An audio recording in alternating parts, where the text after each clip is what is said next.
Aujourd'hui, j'aimerais aborder un sujet qui nous concerne tous, la solitude et la santé mentale. C'est un thème qui suscite beaucoup d'intérêt ces derniers temps, et à juste titre. L'idée que la solitude puisse être une solution aux esprits troublés de notre société est fascinante. Alors, plongeons dans le vif du sujet. L'idée ici est que l'isolement volontaire nous permet de nous recentrer, d'échapper aux influences sociales négatives et de réfléchir à nos comportements ou pensées dysfonctionnelles.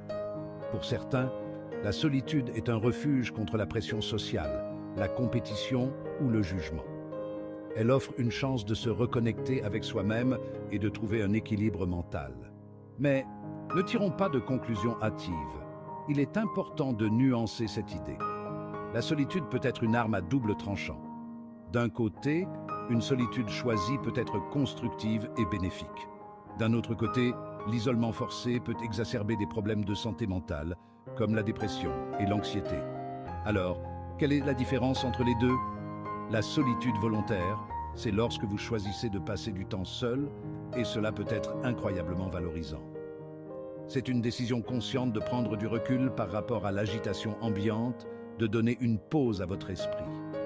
Ce type de solitude peut mener à une croissance personnelle, à la créativité et à une meilleure compréhension de soi. C'est comme appuyer sur le bouton « Réinitialiser » de votre état mental. Cependant, lorsque la solitude devient isolement, lorsqu'elle n'est plus un choix mais une circonstance, elle peut être dommageable. L'isolement peut entraîner des sentiments de solitude qui sont liés à un déclin de la santé mentale. C'est une pente glissante qui peut dégénérer en problèmes plus graves s'ils ne sont pas pris en charge. Alors, quelle est la morale de l'histoire? La solitude peut être un outil temporaire de réflexion et de guérison, mais ce n'est pas une solution universelle. Pour beaucoup, un équilibre entre des moments de solitude et des connexions sociales saines est plus efficace pour le bien-être mental. Il s'agit de trouver ce qui fonctionne pour vous. N'oublions pas que les êtres humains sont des créatures fondamentalement sociales. Nous nous épanouissons grâce aux liens, aux expériences partagées et au soutien des autres. Bien que la solitude ait ses avantages, c'est l'interaction entre le fait d'être seul et le fait d'être avec les autres qui conduit souvent aux meilleurs résultats en matière de santé mentale. En conclusion, adoptez la solitude lorsque vous en avez besoin, mais ne sous-estimez pas le pouvoir des liens sociaux. Cherchez un équilibre qui vous permette de profiter du meilleur des deux mondes. Votre santé mentale vous en remerciera. Merci de m'avoir écouté et prenez soin de vous. À la prochaine fois. Aujourd'hui, j'aimerais aborder un sujet qui nous concerne tous, la solitude et la santé mentale. C'est un thème qui suscite beaucoup d'intérêt ces derniers temps, et à juste titre. L'idée que la solitude puisse être une solution aux esprits troublés de notre société est fascinante. Alors, plongeons dans le vif du sujet. L'idée ici est que l'isolement volontaire nous permet de nous recentrer, d'échapper aux influences sociales négatives et de réfléchir à nos comportements ou pensées dysfonctionnelles. Pour certains, la solitude est un refuge contre la pression sociale, la compétition ou le jugement. Elle offre une chance de se reconnecter avec soi-même et de trouver un équilibre mental. Mais ne tirons pas de conclusions hâtives. Il est important de nuancer cette idée. La solitude peut être une arme à double tranchant. D'un côté, une solitude choisie peut être constructive et bénéfique. D'un autre côté, l'isolement forcé peut exacerber des problèmes de santé mentale, comme la dépression et l'anxiété. Alors, quelle est la différence entre les deux?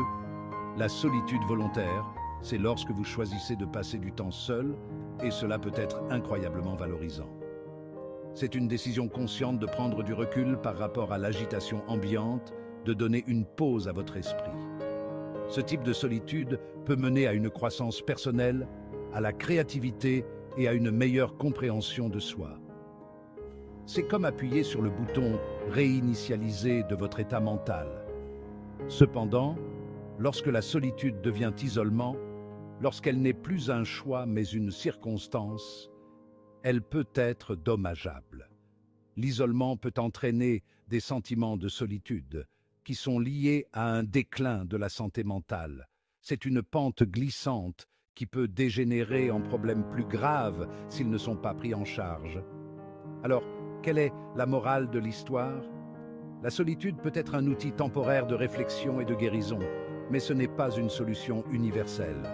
Pour beaucoup, un équilibre entre des moments de solitude et des connexions sociales saines est plus efficace pour le bien-être mental. Il s'agit de trouver ce qui fonctionne pour vous. N'oublions pas que les êtres humains sont des créatures fondamentalement sociales. Nous nous épanouissons grâce aux liens, aux expériences partagées et au soutien des autres.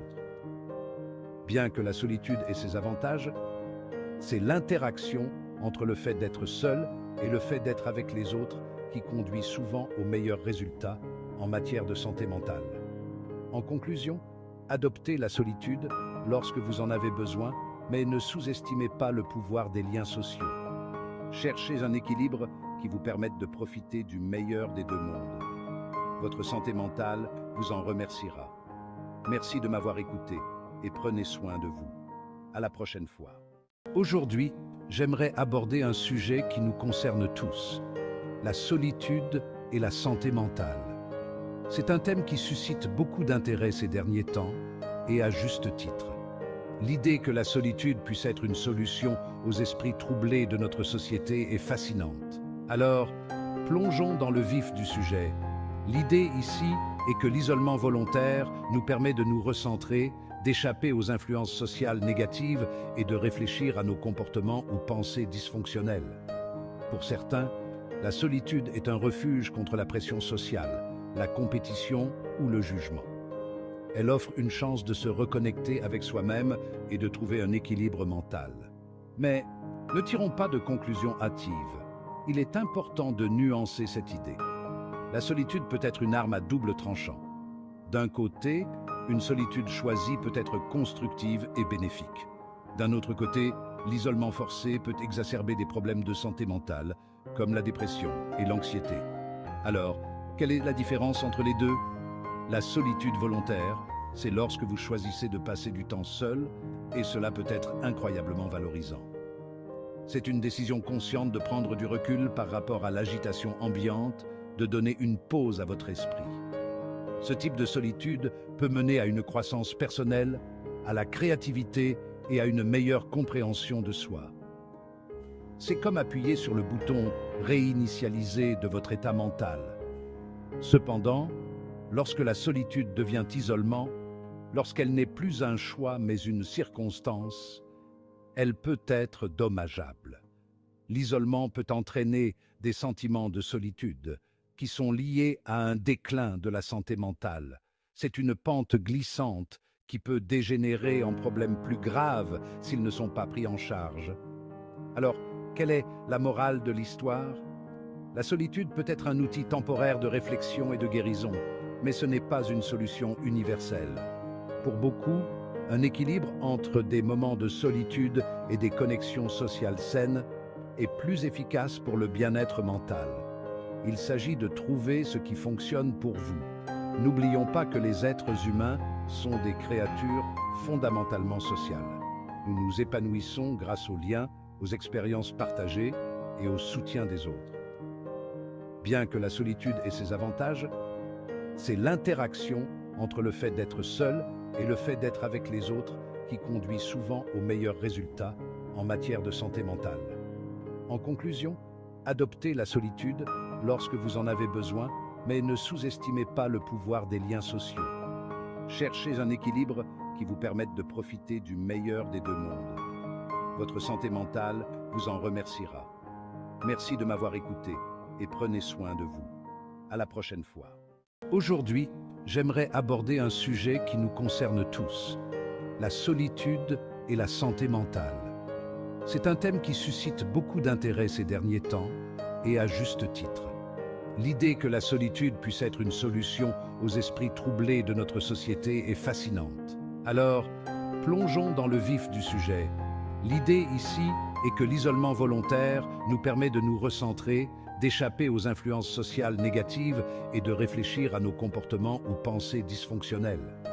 Pour certains, La solitude est un refuge contre la pression sociale, la compétition ou le jugement. Elle offre une chance de se reconnecter avec soi-même et de trouver un équilibre mental. Mais ne tirons pas de conclusions hâtives. Il est important de nuancer cette idée. La solitude peut être une arme à double tranchant. D'un côté, une solitude choisie peut être constructive et bénéfique. D'un autre côté, l'isolement forcé peut exacerber des problèmes de santé mentale, comme la dépression et l'anxiété. Alors, quelle est la différence entre les deux? La solitude volontaire, c'est lorsque vous choisissez de passer du temps seul, et cela peut être incroyablement valorisant. C'est une décision consciente de prendre du recul par rapport à l'agitation ambiante, de donner une pause à votre esprit. Ce type de solitude peut mener à une croissance personnelle, à la créativité et à une meilleure compréhension de soi. C'est comme appuyer sur le bouton « Réinitialiser » de votre état mental. Cependant, lorsque la solitude devient isolement, lorsqu'elle n'est plus un choix mais une circonstance, elle peut être dommageable. L'isolement peut entraîner des sentiments de solitude qui sont liés à un déclin de la santé mentale. C'est une pente glissante qui peut dégénérer en problèmes plus graves s'ils ne sont pas pris en charge. Alors, quelle est la morale de l'histoire? La solitude peut être un outil temporaire de réflexion et de guérison, mais ce n'est pas une solution universelle.